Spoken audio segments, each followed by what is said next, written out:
It was supposed to be a simple interview, a harmless segment on live TV, but the moment Elijah Parker, a self-made black millionaire, sat across from America's most notorious talk show host, the air changed within minutes. The conversation turned into a verbal war, and Elijah's final words didn't just silence the host, they sent shockwaves through the entire nation.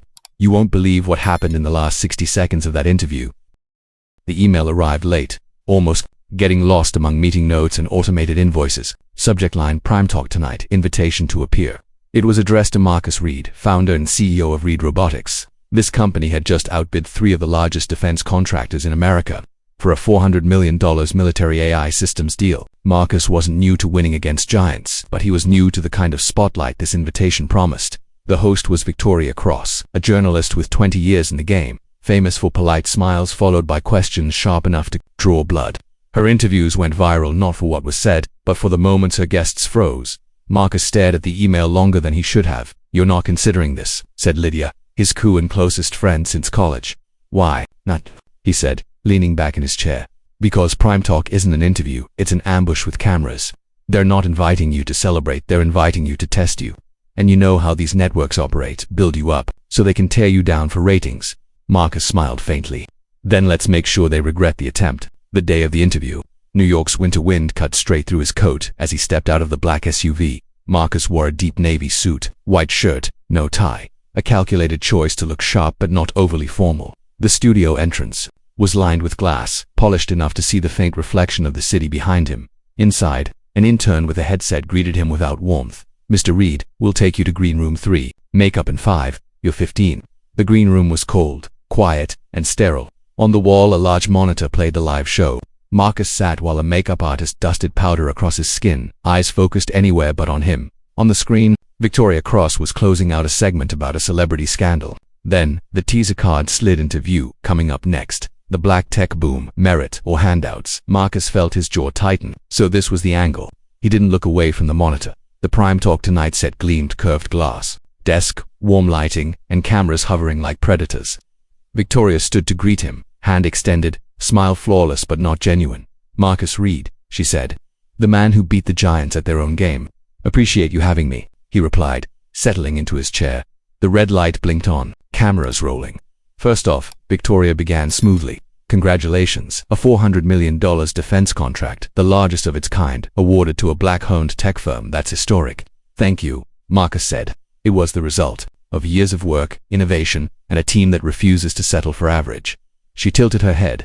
"And yet, some in your industry say Reed Robotics benefited from federal diversity incentives. That perhaps your bid wasn't just about being the best, but also about helping the agency meet diversity goals." Marcus didn't blink. When a black entrepreneur wins, people call it special treatment. When billion-dollar legacy firms win, firms run by the same families for generations, no one questions it. The air in the studio shifted. "So you're saying race played no role at all in your success?" she asked. He smiled faintly. "When Elon Musk's SpaceX gets a NASA contract, nobody says it's because of his background. When a fourth-generation Ivy League CEO lands a deal, nobody calls it a handout. Funny how that question only comes up when the CEO looks like me." Victoria's tone cooled a notch. "Surely you had help along the way, a mentor, a grant, a program that gave you a leg up."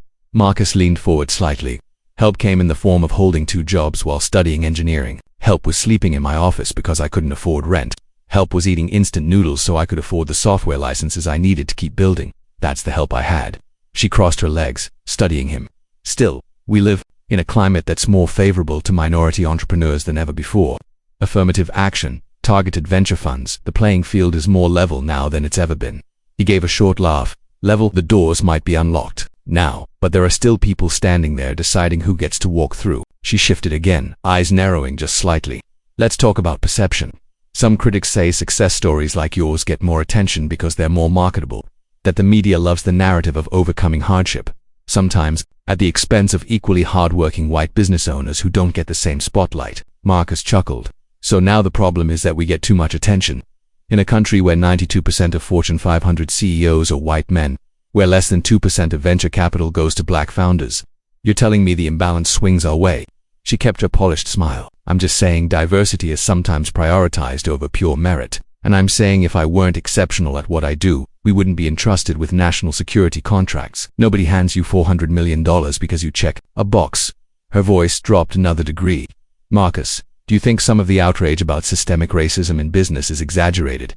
Your story proves it can be done. Marcus's jaw tightened. Using one success story to dismiss systemic inequality is like saying one person escaped a hurricane. So the storm wasn't that bad. The studio went silent. Even the crew had stopped moving. Victoria regrouped. So you believe the system is broken? I believe the bar isn't in the same place for everyone, he said.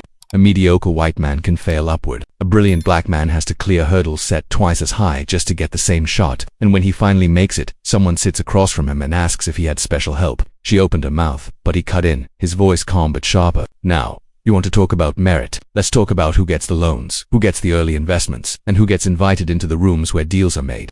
Let's talk about how the word qualified changes depending on whose resume it's on. The interview ended without the usual handshake. Marcus walked off set to a hallway buzzing with producers whispering into headsets. No one met his eyes. By the time he was in the car, his phone was on fire. Twitter, Instagram, LinkedIn. Marcus, Reed just dismantled the handout myth in 5 minutes flat. The way he looked into the camera. Chills. Finally, someone said it on national TV, but the backlash was immediate too. Here we go with the victim card again. If he can do it, anyone can. End of story. These people will never be satisfied. By morning, the clip had been replayed on every network. CNN called it a confrontation that forces America to look in the mirror. Fox News labeled him an activist CEO exploiting identity politics. Some investors called with congratulations. Others called to quietly withdraw interest. A major partner postponed a joint project indefinitely. And then came the threats. Emails, phone calls, a package with no return address, containing a single sheet of paper that read, "Enough." Lydia read it, her face hard. "You're getting security." End of discussion. Marcus stared at the note for a long moment before setting it down. I knew what would happen. Doesn't make it easier. 2 days later, a major streaming platform offered him a one special. No cuts, no ambush, just him, talking about the system as he saw it. Lydia asked, "You want to step back into the fire?" He looked out over the city skyline. The fire's already here.